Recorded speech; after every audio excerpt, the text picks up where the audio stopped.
Class 12 physics में चल रहा था बच्चों यंग्स डबल स्लिट एक्सपेरिमेंट। एक लेक्चर हो चुका है already Young's double slit experiment का, उसको एक बार मिला लेंगे। यंग्स डबल स्लिट एक्सपेरिमेंट का डायग्राम मिला लोगे और पूरा थ्योरी उस दिन में बताया था यंग्स डबल स्लिट एक्सपेरिमेंट का कि फिजिक्स के फील्ड में अगर बात किया जाए as a simple science student, as 11th 12th 9th 10th science student अगर हम लोग बात करें तो इंटरफेरेंस का कोई बहुत ज्यादा एप्लीकेशन हमारे डे टू डे लाइफ में नहीं है। मतलब है लेकिन उससे हमारा लाइफ इफेक्ट होता हो ऐसा कोई खास टॉपिक नहीं है इंटरफेरेंस में। बट पूरा अगर साइंस की बातें करें तो interference of light, Young's double slit experiment, इसका एक ही एप्लीकेशन है मतलब सिंपल साइंस स्टूडेंट के लिए कि यही वो एक्सपेरिमेंट है, यही वो थ्योरी है जो कि स्टैब्लिश करता है कि लाइट के पास वेव थ्योरी ही होता है। बाकी proofing, mains, advance, NEET school का क्वेश्चन वो तो बनेगा, वो कोई ठीक है, बट मेन एप्लीकेशन इसका यही है। ठीक है, तो एक 32-35 मिनट का वीडियो में सिर्फ आपको बताया गया कि यंग्स डबल स्लिट एक्सपेरिमेंट क्या होता है और 9th क्लास से आप लोग पढ़ रहे हैं फिजिक्स में क्या होता है कि कोई एप्लीकेशन कुछ होता नहीं है, कितना होता है, कब होता है, क्यों होता है, फॉर्मूला क्या है, न्यूमेरिकल उसका एप्लीकेशन कहां पर है, कैसे वो सब देखना पड़ेगा। ठीक है, तो ये एक्चुअली में उस दिन आप लोगों को बताया जा रहा था कि लेंस मेकर्स फॉर्मूला से भी अगर कोई कंफर्म टॉपिक है जो कि आपके जिस भी तरह के एग्जाम में आने वाला है वो यंग्स डबल स्लिट एक्सपेरिमेंट, क्योंकि लेंस मेकर्स में भी इफ एंड बट है, उसमें बहुत सारा केसेस है, कौन सा से आए नहीं है, एक ही चीज है, एक ही चीज पढ़ के जाना है, घर से आएगा, ये कंफर्म आएगा। तो आप लोग को मेरा पर्सनल एडवाइस है, अभी तो दिसंबर है, बोर्ड्स ना करते हुए भी मार्च में है, एक्चुअल वाला आपका जेईई मेंस का एग्जाम जो चौथा वाला होगा वो वाला है, तो आपके पास टाइम है। आप लोग इस टॉपिक को जितने बार पढ़ेंगे थोड़ा थोड़ा थ्योरेटिकली है, बहुत ज्यादा कंसेप्चुअल तो है नहीं। 4 बार पढ़ते हो तो चांसेस क्वेश्चन बन जाने का 4 टाइम्स ज्यादा होगा, ये ऐसा चैप्टर है। Forces laws of motion 11th में ऐसा चैप्टर नहीं है कि तुम 4 बार पढ़ो और तुम्हारा चांसेस 4 बार ज्यादा हो जाए, कम ही हो जाएगा उल्टा, क्योंकि उसमें इतना ज्यादा टॉपिक है, कौन सा नहीं है तुमसे बनेगा भी नहीं। बट वेव ऑप्टिक्स में YDSE ऐसा टॉपिक है। इसके बाद भी जो आने वाला है सिंगल स्लिट एक्सपेरिमेंट है, डबल स्लिट है, इसके बाद सिंगल स्लिट है, वो बस तुम जितने बार पढ़ोगे तुम्हारा चांसेस एग्जाम में बन जाने का बढ़ते ही रहेगा। ठीक है, तो परसों आप लोग देख लीजिए Young's double slit experiment diagram देख लेना, और यंग्स डबल स्लिट एक्सपेरिमेंट से मालूम चलता है कि लाइट जो है वो वेव थ्योरी कैरेक्टरिस्टिक भी शो करता है। वो कैसे पता चला कि परसों बताया गया था एक स्लिट से लाइट अगर पास करोगे तो कॉमन सेंस लाइट का particle theory ray optics follow करेगा, और you can say common sense follow करेगा। क्या है कॉमन सेंस? कॉमन सेंस कहता है जहां से स्लिट का गैप है उतने में लाइट आएगा, बाकी जगह पर लाइट नहीं आएगा, यही कॉमन सेंस, और ये होता भी है सिंगल स्लिट पे। उसके बाद उसी लाइट को तुमको डबल स्लिट से पास करना है, डबल स्लिट से पास करेंगे तो कॉमन सेंस कहता है कि जहां जहां पर स्लिट का विड्थ है, स्पेस है, वहां पर लाइट आएगा, बाकी जगह पर अंधेरा होगा। लेकिन ऐसा नहीं होता है, विलियम यंग करके दिखाए और आज आप और हम घर पे करके देख सकते हैं कि ऐसा नहीं होता है। वहां पर एक पैटर्न बनता है जो कि परसों आप लोग बना करके गए थे, एक बार ब्राइट, एक बार डार्क, एक बार ब्राइट, एक बार डार्क, एक बार ब्राइट, एक बार डार्क, ये वाला पैटर्न बनता है। ठीक है, इसी को हम लोग इंटरफेरेंस कहते हैं। डे टू डे लाइफ में अगर एप्लीकेशन बोला जाए कि भाई इसी से रिलेटेड है, पंखा काम करता है, टीवी फ्रिज काम करता है, या ग्रेविटेशन है, एप्पल गिरता है, तो ऐसी बात नहीं है, ये डे टू डे लाइफ में कनेक्टेड हमसे नहीं है ये टॉपिक, है ना।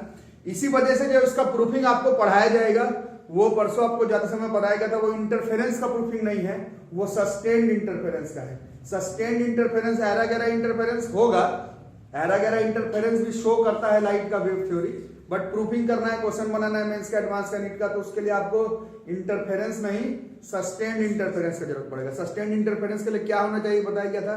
सस्टेन्ड इंटरफेरेंस के लिए जो दोनों स्लिट है, स्लिट का मतलब नहीं है एक्चुअली में जो लाइट सोर्स जिसको तुम इंटरफेयर करवा रहे हो उन सबका मोटा मोटी वेवलेंथ, मोटा मोटी एम्पलीट्यूड, मोटा मोटी फ्रीक्वेंसी एक जैसा होना चाहिए और कंटिन्यूअस होना चाहिए। उसके लिए हमें कोहेरेंट सोर्सेस का जरूरत पड़ेगा। कोहेरेंट सोर्सेस किसको कहते हैं? नाम से ही पता चल रहा है, सस्टेन्ड इंटरफेरेंस के लिए कोहेरेंट सोर्सेस। कोहेरेंट सोर्सेस मतलब दो सोर्स है, दोनों लाइट निकाल रहा है और दोनों आपस में एक जैसा वेवलेंथ, एक जैसा फ्रीक्वेंसी, एक जैसा एम्पलीट्यूड रख के एक ही फेज में या फिर एक कांस्टेंट फेज डिफरेंस मेंटेन करते हुए लाइट प्रोड्यूस कर रहा है, इसका चांसेस बहुत कम है। इसी वजह से यंग्स डबल स्लिट एक्सपेरिमेंट को जब किया जाता है तो 2 सोर्स नहीं लेकर के एक ही सोर्स लिया जाता है, स्लिट डबल रखा जाता है। इसमें क्वेश्चन पूछा जाता है कि दोनों में लगा दोगे बल्ब तो क्या होगा, तो होगा इंटरफेरेंस, बट जो तुम प्रूफिंग करना चाह रहे हो एकदम बराबर black white, black white, black white एक डेफिनेट दूरी पर, उसके लिए तुम्हें सस्टेन्ड इंटरफेरेंस का जरूरत पड़ेगा। और एक चीज में परसों एक और चीज बताया था कि कोई चीटिंग वाली बात नहीं है ये कोई चीटिंग वाली बात नहीं है, क्योंकि आप 6th क्लास से पढ़ रहे हैं। रिफ्लेक्शन दो तरह का होता है, डिफ्यूज रिफ्लेक्शन और रेगुलर रिफ्लेक्शन, बट आज तक डिफ्यूज रिफ्लेक्शन के बारे में पढ़े नहीं हो। जानते हो किसको कहते हैं, बट अभी मैं फॉर्मूला बोल दूं डिफ्यूज रिफ्लेक्शन में आई आर क्या होता है तो तुम नहीं बता सकते, क्योंकि पॉसिबल नहीं है। डिफ्यूज तो डिफ्यूज है, उसमें नहीं होगा आई और आर बराबर, कुछ भी हो सकता है। उसी तरह से इंटरफेरेंस कई तरह का हो सकता है, बट जो proofing formula numerical mains advance NEET school का करेंगे वो सिर्फ सस्टेन इंटरफेरेंस वाला होगा, वो कोहेरेंट सोर्सेज वाला होगा। उसमें bright spot black, bright black, bright black, dark bright, जो पैटर्न बनेगा वो बिल्कुल कांस्टेंट पैटर्न बनेगा, तभी वो हम और आप डिराइव कर पाएंगे, नहीं तो नहीं हो पाएगा। ठीक है, तो ये सब समरी है शुरुआत में। बाकी ये टॉपिक लगाएंगे phase difference and path difference, इसको यहां से शुरू करेंगे। Phase difference and path difference काफी मुश्किल टॉपिक है, तो इसके बारे में भी मैंने पिछले क्लास में बताया था। मुश्किल है तो रहने दो, क्या कर सकते हो, मुश्किल है तो सीधा याद कर लो, बात खत्म वाली बात है। Forces and laws of motion नहीं है ये चैलेंजिंग तो है, बट इसका चैलेंज अलग तरह का है। इसमें एक जेन्युइन चैलेंज हमारे पास है कि बड़ा टफ है, दिखता नहीं है डे टू डे लाइफ में। सर इसको समझे कैसे, तो मैं तो बोल रहा हूं मत समझो, क्या ही कर लोगे समझ के।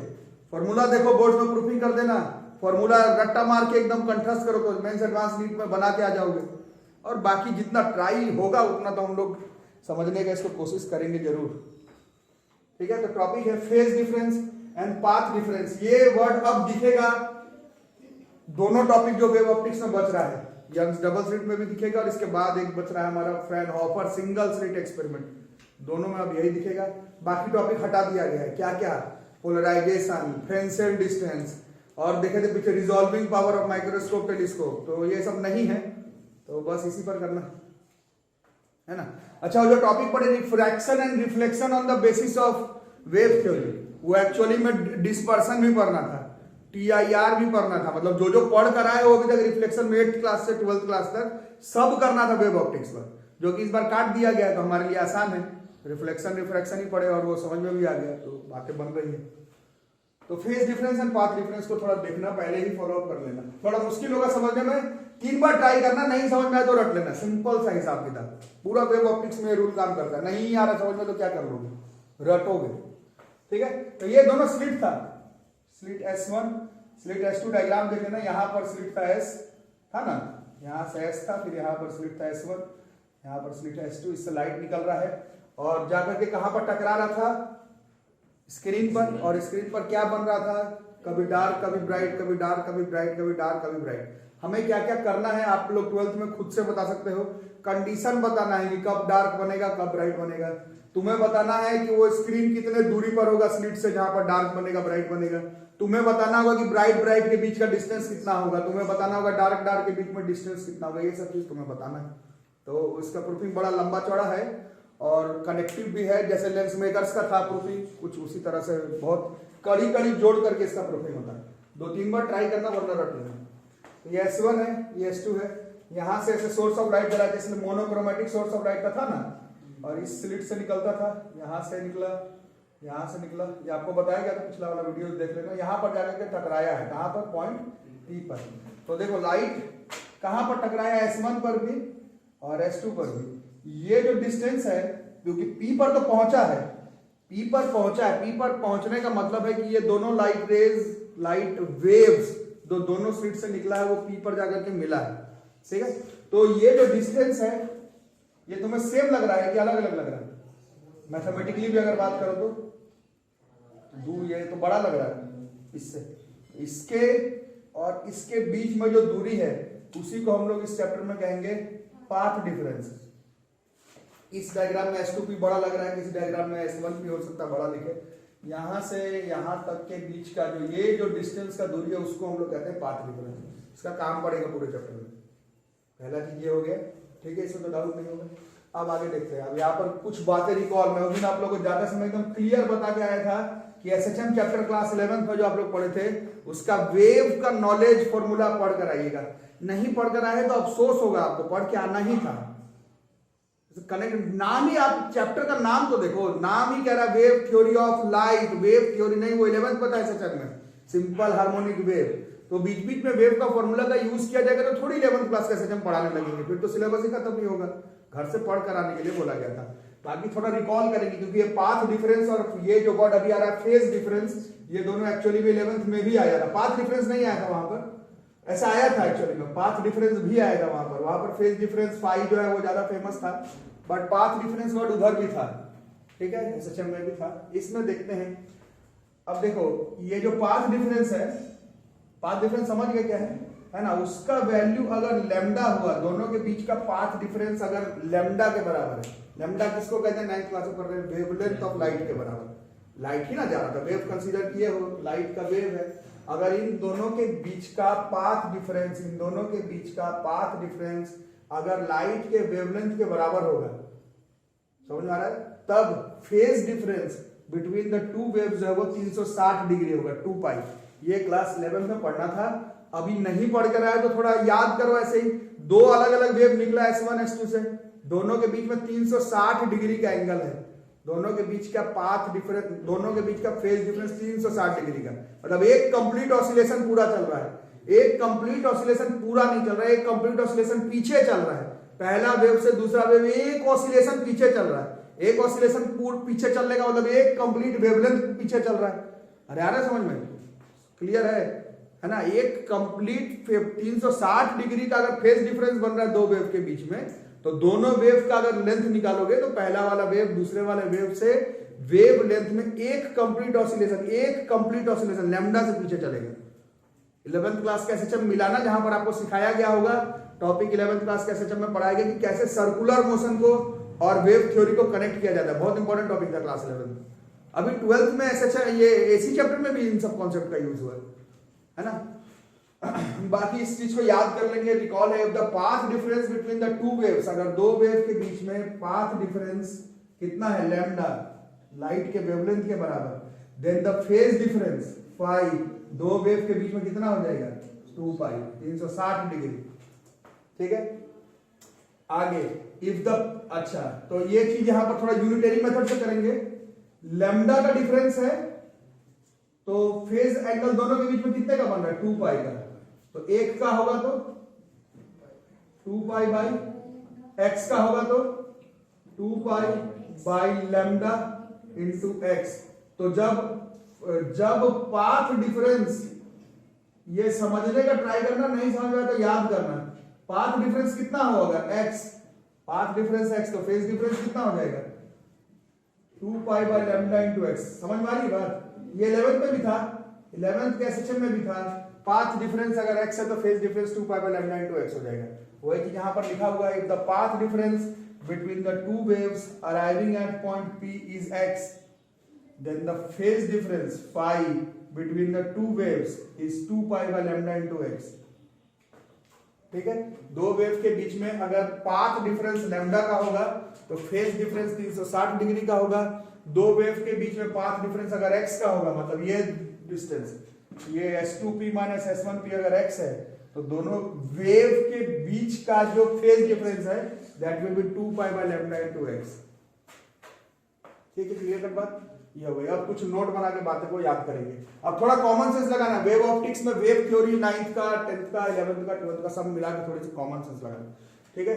अच्छा परसों का जो एक्सपेरिमेंट आपको बताएगा तो उसमें बीच में क्या बन रहा था, बीच में बिल्कुल बीचों बीच में क्या बन रहा था, बीच में ब्राइट बन रहा है, देखो ना दिखाया तो कहता बीच में बिल्कुल ब्राइट है, बीच में बिल्कुल जा रहा है तो बिल्कुल ब्राइट फ्रिंज है, बिल्कुल बीचों बीच में जो है वो वहां पर ब्राइट फ्रिंज है, बीच में एकदम ब्राइट स्पॉट बनता ही है, जो कि कॉमन सेंस भी तो कहता है। स्लिट सबसे पहला वाला स्लिट बीच में खोला हुआ था, फिर उससे ऐसे दूरी पर लिए, बीच में जो बीचों बीच पर स्पॉट बनेगा वो बिल्कुल व्हाइट ब्राइट स्पॉट बनेगा। तुम रे ऑप्टिक्स लगा लो, वेव ऑप्टिक्स लगा लो, रे थ्योरी लगा लो, वेव थ्योरी लगा लो, पार्टिकल थ्योरी लगा लो, वेव थ्योरी लगा लो, बिल्कुल स्लिट के सिधाई में बिल्कुल जो है वो वहां पर ब्राइट स्पॉट बनेगा, जितना स्पेस खुला हुआ वहां पर वो बनता है, ठीक है। अब वहां पर थोड़ा सा कॉन्सेप्ट लगाओ कि यहां पर बीच तो ये हुआ ना, यहां पर बिल्कुल ब्राइट स्पॉट बन रहा है, यहां पर क्या बन रहा है बिल्कुल ब्राइट स्पॉट। समझने का ट्राई करना, समझ में आए तो ठीक, नहीं तो याद कर लेना, ठीक है। बिल्कुल बीच में है, मतलब ये वाला लेंथ और ये वाला लेंथ क्या है इसमें इक्वल है, बिल्कुल बीच का मतलब क्या हुआ, ये दोनों लेंथ जो है वो इक्वल है। ये दोनों इक्वल होने का मतलब हो गया कि पाथ डिफरेंस कितने का होगा 0 का, और वहां पर ब्राइट स्पॉट बनता है, एक्सपेरिमेंट है, तुमने नहीं बताया है, एक्सपेरिमेंट है, बीच में कंफर्म व्हाइट बनता है। हमें प्रूफ करना है कि बीच वाला छोड़ करके बाकी डार्क व्हाइट क्यों बन रहा है वो पता चल गया, क्योंकि वहां पर लाइट जो है वो वेव के तरह का इंटरफेयर कर रहा होगा।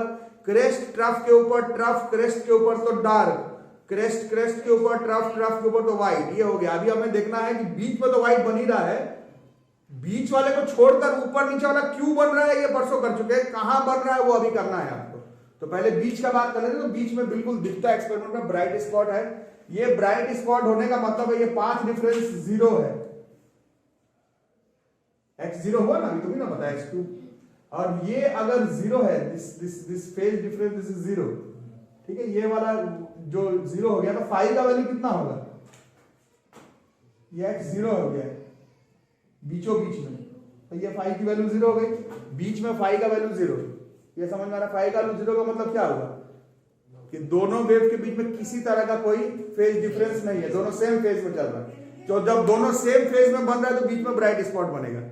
समझ में आ रहा है? इसी कॉन्सेप्ट का इस्तेमाल करेंगे कि जहां जहां पर दोनों वेव सेम फेज में चल रहा हो वहां पर ब्राइट स्पॉट बनेगा। यही कॉन्सेप्ट फॉलो करने का बात है, ठीक है, समझ में आ रहा है। अब और क्या देखा गया था परसों आप लोगों को ज्यादा समय, एक और चीज बताया गया था, बीच में तो ब्राइट बन ही रहा है। एक चीज बताया गया था कि एक स्लिट को ढक दे दे, तब क्या बताया गया था, एक स्लिट को ढकने पर फिर वो सिंगल स्लिट हो गया, सिंगल स्लिट हो गया तो वहां पर व्हाइट ही बनेगा जो जगह है वहां पर। आ रहा समझ में? तो इसका क्या मतलब समझे, एक स्लिट को बंद ही कर दिए, एक स्लिट को बंद कर दिया तो भी ब्राइट स्पॉट बन रहा है। इसका भी मतलब तो यही हो गया कि कितने का डिफरेंस, मतलब एक स्लिट को तुमने बंद कर दिया तो दोनों के बीच में क्या नहीं रहा, फिर फेज डिफरेंस नहीं रहा है ना। अच्छे से देखो, ये ब्राइट स्पॉट में भी व्हाइट बन रहा है, क्यों, क्योंकि वहां पर x0 हो रहा था, x0 होने का मतलब यहां पर फेज डिफरेंस 0 हो गया। और जहां पर अगर तुम एक स्लिट बुझा दो तो फिर वहां पर भी व्हाइट ही बन रहा है, ब्राइट स्पॉट बन रहा है। इसका मतलब है कि भैया वहां पर फेज डिफरेंस नहीं है, नहीं होने की वजह से वहां पर भी क्या बन जा रहा है, वहां पर भी ब्राइट स्पॉट बन जा रहा है। इन सब कॉन्सेप्ट का हमें काम लेना है, ठीक है, क्लियर कट बात। अब इसके बाद थोड़ा सा कॉमन सेंस लगाना, थोड़ा सोचना। देखो जब 0 हुआ, x का वैल्यू 0, तो वहां पर क्या बना, अभी आप लोग बताएं, वहां पर क्या बना, ब्राइट फ्रिंज।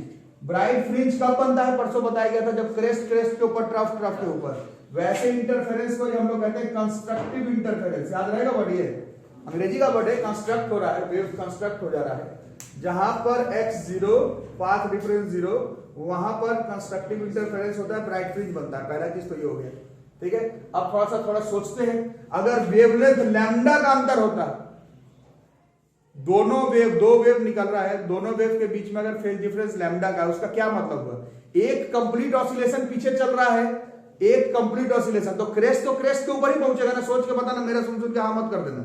दो वेव निकला, दोनों वेव के बीच में एक कंप्लीट वेवलेंथ का अंतर है, एक कंप्लीट वेवलेंथ वो पूरा पीछे चल रहा है, वो जब आगे चला एक कंप्लीट वेवलेंथ से दूसरा पीछे चला, बट क्रेस्ट के ऊपर से क्रेस्ट ही होता हो जाएगा ना।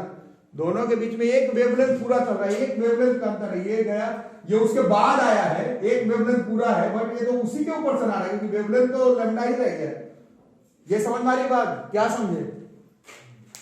अभी एक चीज कंफर्म हुआ कि दोनों के बीच में अगर आपका फेज डिफरेंस 0 है तो वहां पर ब्राइट स्पॉट बनता है, ये कंफर्म हो गया। तो बीचों बीच में ब्राइट बनता है, उसकी बात खत्म है। उसके आगे हम लोग ने ऐसा सोचा है कि जहां जहां पर दोनों वेव के बीच में पाथ डिफरेंस लैम्डा या 2 लैम्डा भी होता तो क्या होता, 2 लैम्डा 2 टाइम्स पीछे चल रहा है, बट जब वो आएगा तो उसका क्रेस्ट के ऊपर से ही होते हो जाएगा, ट्रफ जब आएगा ट्रफ के ऊपर से ही होते हो जाएगा। और यही कॉन्सेप्ट लगाया जा रहा है कि क्रेस्ट के ऊपर और ट्रफ के ऊपर होगा तब ब्राइट स्पॉट बनेगा।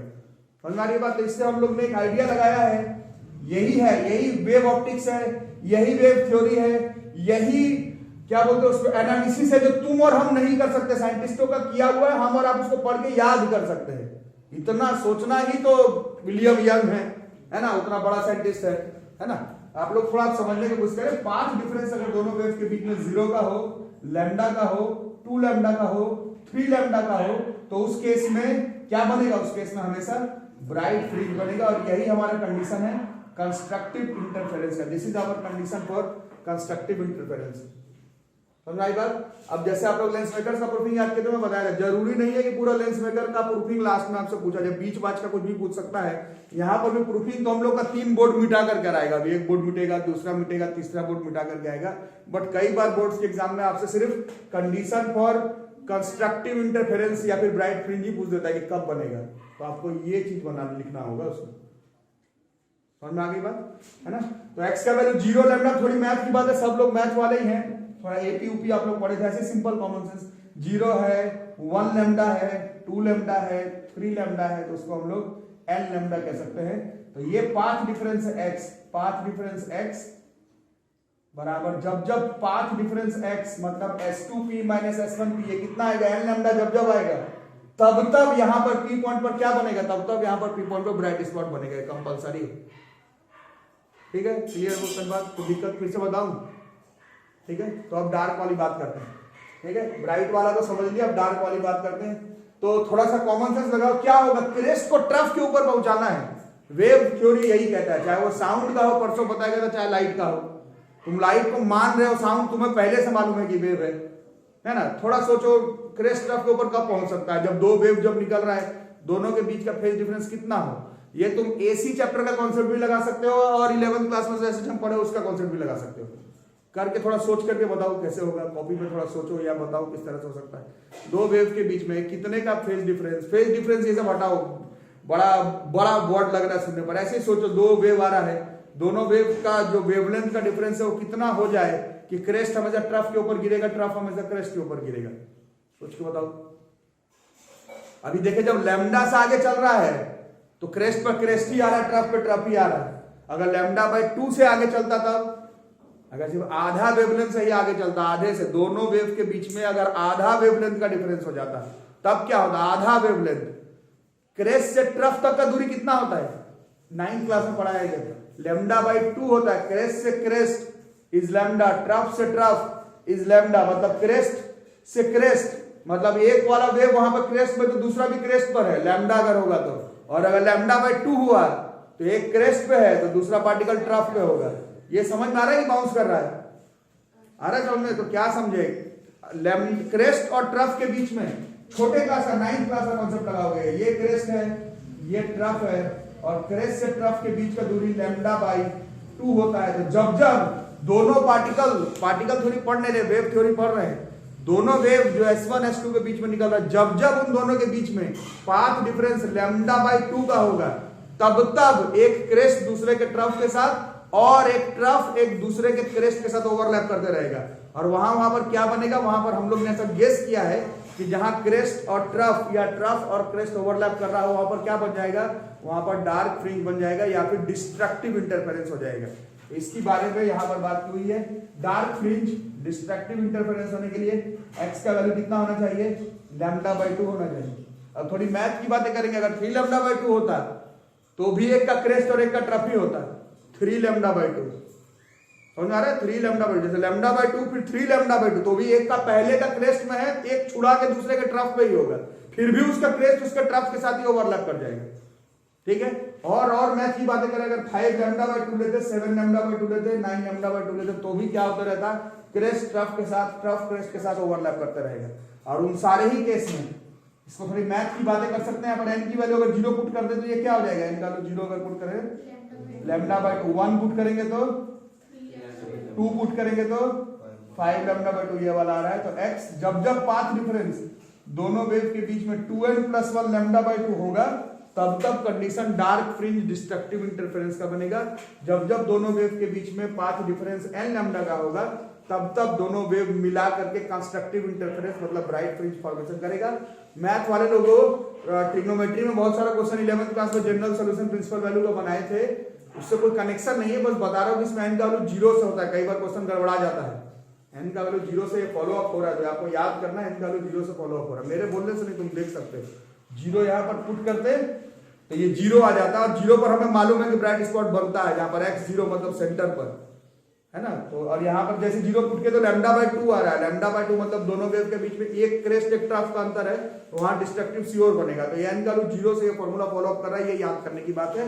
ये पहले पाथ डिफरेंस, फेज डिफरेंस, इसको हम लोग कहते हैं condition of constructive interference, this is condition of constructive interference है, और ये वाला जो किए हो this is our condition of destructive interference. हो जाएगा? तो इसको थोड़ा अगर समझ में आए तो ठीक, नहीं तो सीधा सीधी याद कर लो। पाथ डिफरेंस तो मीनिंग समझ गया ना किसको कह रहे हैं। पाथ डिफरेंस समझने के बाद अगर तुम्हें लगता है नहीं होगा तो इसको सीधा सीधी चाहो तो याद कर सकते हो। अब देखो बच्चों, this theory of interference fringes, इसका प्रूफिंग आने वाला है आपके स्कूल एग्जाम में।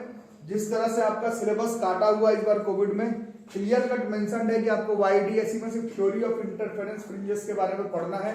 बट कॉमन सेंस ये है कि पिछला वाला जो पढ़े हो condition of constructive and destructive interference, उसके बगैर ये जो अभी करने वाले वो अप्रोच नहीं हो पाएगा। तो उसको दिमाग में रखना। बाकी डायग्राम बनाना, स्लिट S1 S2 से लाइट निकला, P पॉइंट पर पहुंचा, दोनों स्लिट के बीच का डिस्टेंस स्मॉल d, स्लिट से स्क्रीन तक के बीच का दूरी कैपिटल D, जहां पर बिल्कुल बीचों बीच में जहां पर ब्राइट स्पॉट बनता है उसका नाम O, पॉइंट P जहां पर लाइट पहुंच रहा है, मेरे को पता नहीं वहां पर डार्क पहुंचेगा ब्राइट पहुंचेगा, उसका सेंटर से दूरी विल बी y, आंसर इसी फॉर्म में आएगा, इसलिए हमें याद करना है। तो थ्योरी पढ़ेंगे इंटरफेरेंस फ्रिंजेस का। तो अकॉर्डिंग टू डेफिनेशन, अभी डेफिनेशन के हिसाब से आपने थोड़ी देर पहले पढ़ा, फ्रिंज विड्थ नहीं, पाथ डिफरेंस किसको कहते हैं, x को कितना होता है, इसको कम से कम पकड़ के चलो कि पाथ डिफरेंस कितना होता है। Path difference is S2p minus S1p, S2p minus S1p। Pythagoras theorem से S2p का स्क्वायर बराबर कैपिटल D का square plus y plus d/2 का स्क्वायर होगा। अरे समझ में, ये y है, ये d/2 है, d का स्क्वायर। उसी तरह से S1p का square is d square plus y minus d/2 का स्क्वायर। दोनों इक्वेशन को आपस में माइनस कर देंगे तो S2p का स्क्वायर माइनस S1p का square is equal to d square cut जाएगा। इसको खोलोगे तो इसका yd बचेगा, इसका माइनस yd बचेगा, दोनों को माइनस किए हैं तो ये प्लस 2yd बचेगा। खुद से भी करके देख सकते हो, जरूरी नहीं कि किसी का देख के ही किया जाए। अब इसमें S2p माइनस S1p का नाम x था, x बराबर कितना हो गया, this is 2yd divided by S2p plus S1p। ठीक है, यहां तक हो गई। अब इसको हाथ में रखेंगे और आगे सोचेंगे। अब प्रैक्टिकली सोचने वाली बात है, ये वेव ऑप्टिक्स है, रे ऑप्टिक्स, ऑप्टिक्स में कुछ चीजें प्रैक्टिकली सोचनी पड़ती है। ये देखो छोटा सा, मतलब ये जो S2p है और ये जो S1p है, ये जो S2p है और ये जो S1p है, उसका लेंथ तुम्हें जितना दूरी पर लग रहा है उतने दूरी पर होता नहीं है। क्या बताया गया था कि स्लिट के बीच में डिस्टेंस एकदम कम होना चाहिए, दोनों स्लिट के बीच में डिस्टेंस कम, तभी ये सब पैटर्न फॉलो होता है। ये समझाने के लिए, प्रूफिंग करने के लिए इतना दूर दूर लगाया गया है, उतना दूर दूर नहीं होता, एकदम पास में होता है। फिर स्क्रीन भी बताया गया था कि स्क्रीन भी पास में होता है, इतना दूरी पर स्क्रीन रखोगे तो थोड़ी कोई पैटर्न नजर आएगा, नहीं नजर आएगा कोई भी पैटर्न।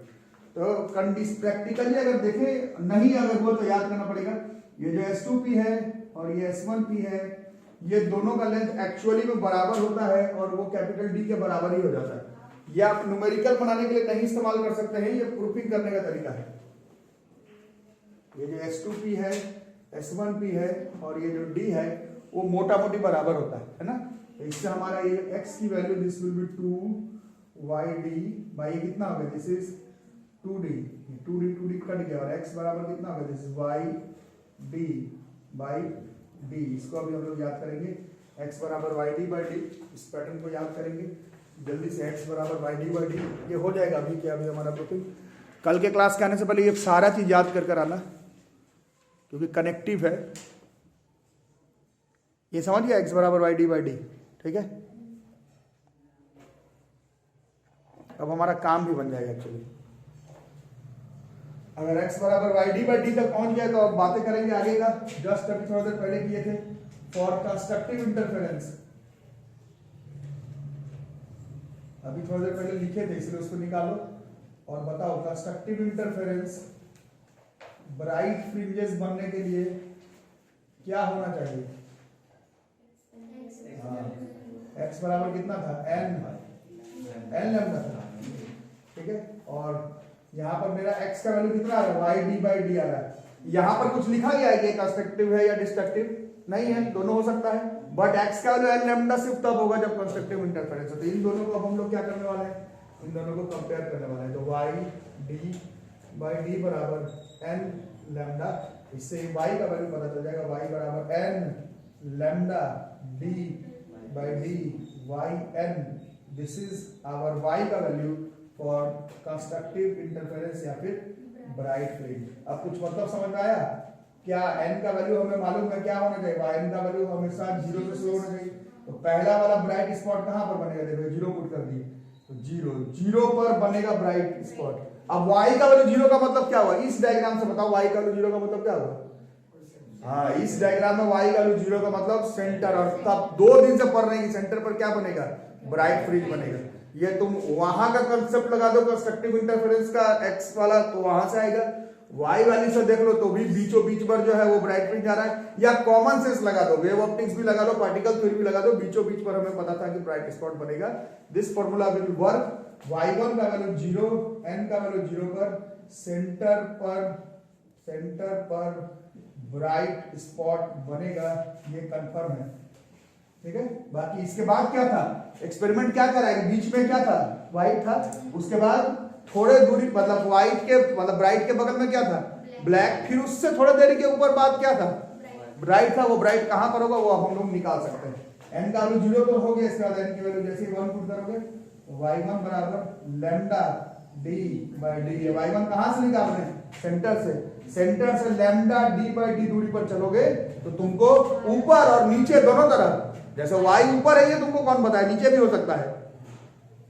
सेंटर से d lambda by small d का लेंथ देखोगे तो सेंटर से उतना ऊपर की तरफ भी व्हाइट बनेगा ब्राइट स्पॉट, नीचे की तरफ भी जो है वो ब्राइट स्पॉट बनेगा।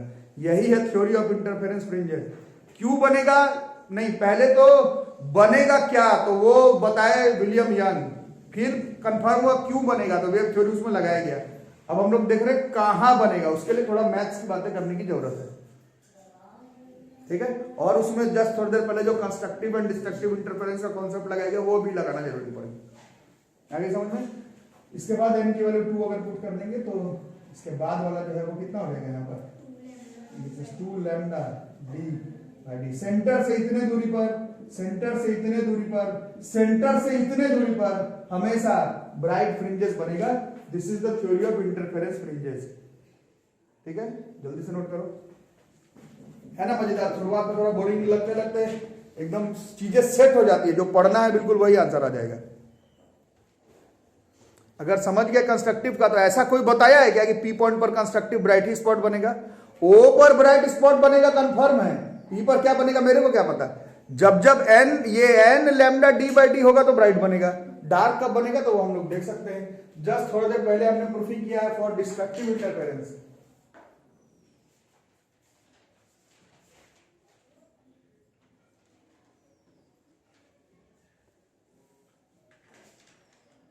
क्या हुआ था डिस्ट्रक्टिव इंटरफेरेंस के लिए? x बराबर 2n प्लस 1, और मेरा तो हर केस के लिए x बराबर इतना आया y डी बाई डी। ये जो प्रूफिंग किया ये कोई खास केस का थोड़ी है, ये तो मैथमेटिकल है। ये x बराबर y डी बाई डी तो हर बार आएगा, ये तो हर बार है। डिस्ट्रक्टिव के लिए ये है, तो अगर दोनों को कंपेयर करना है तो क्या हो जाएगा? 2n plus 1 lambda by 2, this will be y D by D. तो इससे y का फॉर्मूला आ जाएगा, कितना हो गया? दिस इज 2n प्लस 1, कितना हो गया? लैम्डा डी बाई 2d हुआ ना। 2n plus 1 lambda D by 2d। इसमें भी याद रखना n कहां से चलेगा वो जरूर याद रखना। n का वैल्यू 0 से चलेगा। और इससे हम लोग कंफर्म, फिर से एक चीज कंफर्म कर सकते हैं क्या कि बीच पे डार्क नहीं बनेगा, तुम कंफर्म कर सकते हो। जैसे इसमें n 0 पुट करोगे तो पहला वाला जो है वो कहां पर बनेगा? ये आ जाएगा लैम्डा डी बाय 2d पर। मतलब पहला डार्क स्पॉट, पहला डार्क फ्रिंज सेंटर पर नहीं बनेगा, क्योंकि सेंटर का दूरी तो 0 है। क्योंकि सेंटर तुम O से ही ले रहे हो, y का वैल्यू तुम O से ले रहे हो, और तुम्हारा आंसर आ रहा है लैम्डा डी बाई 2d। मतलब सेंटर से इतने दूरी के बाद पहला डार्क स्पॉट बनेगा सेंटर पर, तो भैया किसी भी कीमत पर ब्राइट स्पॉट बनेगा। ठीक है, ये पहला dark fringe, first dark fringe. Second वाला डार्क फ्रिंज कहां बनेगा? n का वैल्यू 1, कितना हो गया? 3 लैम्डा डी बाई 2d। ये फर्स्ट डार्क फ्रिंज है, ये सेकेंड डार्क फ्रिंज है। थर्ड डार्क फ्रिंज, इसका नाम y1 y2 भी कर सकते हो, y1 y2 y3। This is 5 lambda D by 2d। ये हो जाएगा हमारा थर्ड डार्क फ्रिंज। ठीक है, यहाँ पर हमारा फर्स्ट ब्राइट स्पॉट सेंटर पर है, फर्स्ट ब्राइट स्पॉट सेंटर पर, इसके बाद सेकेंड ब्राइट स्पॉट, इसके बाद हमारा थर्ड ब्राइट स्पॉट। ठीक है, तो ये हो गई बातें।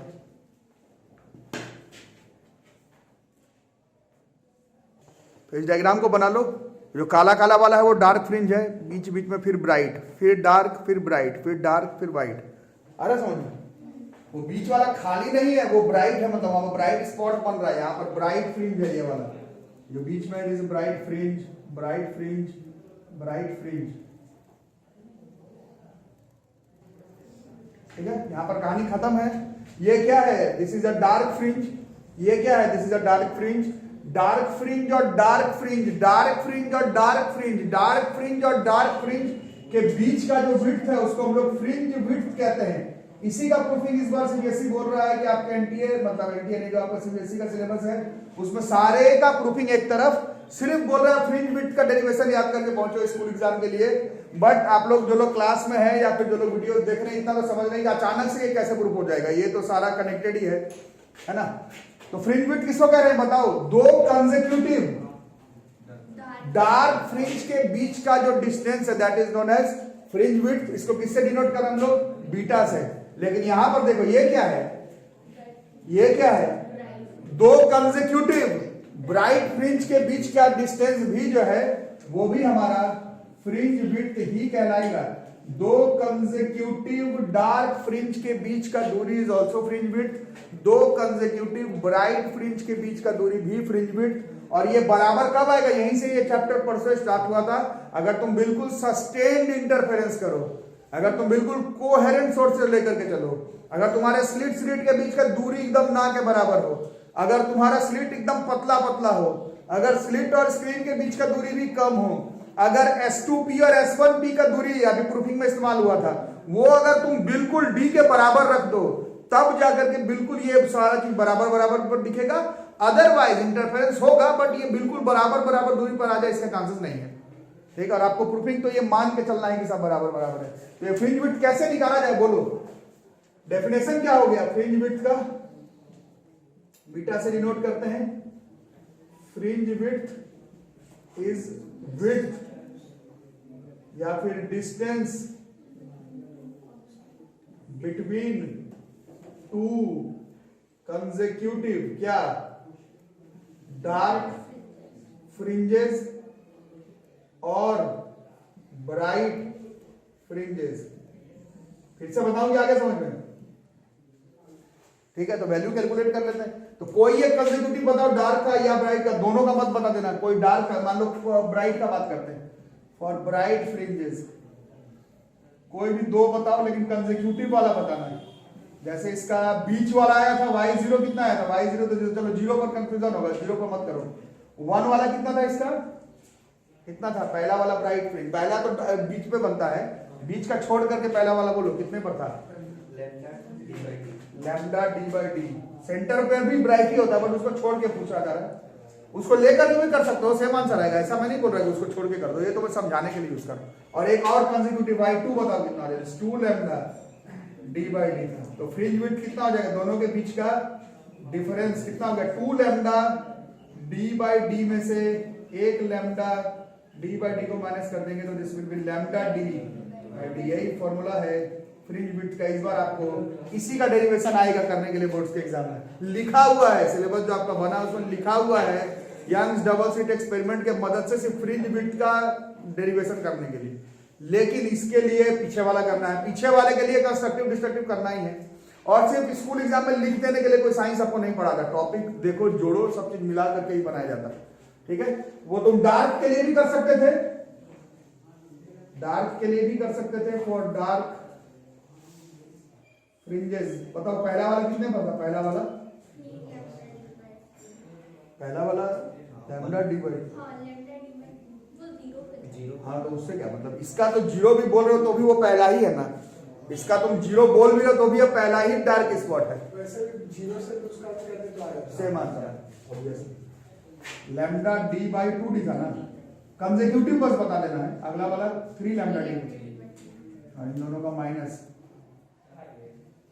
This will be 2 lambda D, फिर कर गया बीटा बराबर लैम्डा डी बाई डी। ये जो फ्रिंज विड्थ है वो बराबर आ रहा है, डार्क डार्क के बीच का कर लो चाहे ब्राइट ब्राइट का भी कर लो, ये बिल्कुल बराबर तभी आएगा जब आपका जो सिर्फ एरागेरा इंटरफेरेंस नहीं, सस्टेन्ड इंटरफेरेंस हो। सस्टेन्ड इंटरफेरेंस के लिए कोहेरेंट सोर्सेस का होना जरूरी है। कोहेरेंट सोर्सेस इंडिपेंडेंटली बनाना मुश्किल है, इसलिए हम लोग एक सोर्स लेते हैं, एक स्लिट से ही डबल स्लिट कर लेते हैं, तो उससे बिल्कुल ये पैटर्न जो है वो आपको शो हो जाएगा। और ये आपका पूरा थ्योरी है। 2 टॉपिक मिला करके याद करना है। कौन 2 topic? Theory of constructive and destructive interference के बाद थ्योरी ऑफ इंटरफेरेंस फ्रिंजेस मिला करके आपका एक पूरा टॉपिक होता है। इसी पर जो भी क्वेश्चन आने वाला है वो आएगा, ठीक है। इसी पर नोट बना के बस एक एंगुलर विड्थ का फॉर्मूला लिख लो, बस नोट बना कर ये एंगुलर विड्थ का मतलब थीटा,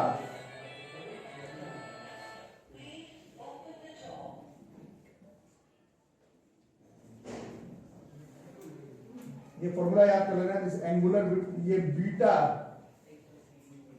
बाई डी, नहीं beta by capital D, beta by capital D के रेशियो को कहते हैं हम लोग angular width, beta by D. अब डायग्राम में बीटा तुम लोग देख ही रहे हो क्या है, डी अभी पिछले वाले डायग्राम में था। उन दोनों के बीच के रेशियो को नाम दिया गया है चैप्टर में, this is angular width. Angular width निकालने के लिए आगे तो इससे मत निकाल देना, है ना। ये किससे निकलेगा? बीटा का वैल्यू कभी डिराइव क्यों? लैम्डा डी बाई डी था और फिर डी से कट गया तो कितने से आ गया? This is like lambda by D. ये इसका एंगुलर विड्थ है, फ्रिंज विड्थ है। कंस्ट्रक्टिव कब होगा, डिस्ट्रक्टिव कब होगा, क्यों होगा, विलियम यंग ही बताए। कहां होगा नहीं, क्यों होगा और कैसे होगा, ये तो यंग्स डबल स्लिट एक्सपेरिमेंट से पता चलता है। कितना होगा, कहां पर होगा, उसके लिए थोड़ी सी मैथ्स की बातें। और ये हमारा पूरा यंग्स डबल स्लिट एक्सपेरिमेंट हो गया खत्म। अब इसमें सिर्फ क्वेश्चन बच रहा है, क्योंकि आप 1 दिन करें 2 दिन करें वो तो डिपेंड करता है कि हम लोग कितना क्वेश्चन क्लास में करते हैं। तो इसको पूरे को ठीक से याद कर लेना। सेकंड बुक में लेंस मेकर्स फॉर्मूला से भी important Young's double slit experiment रहेगा।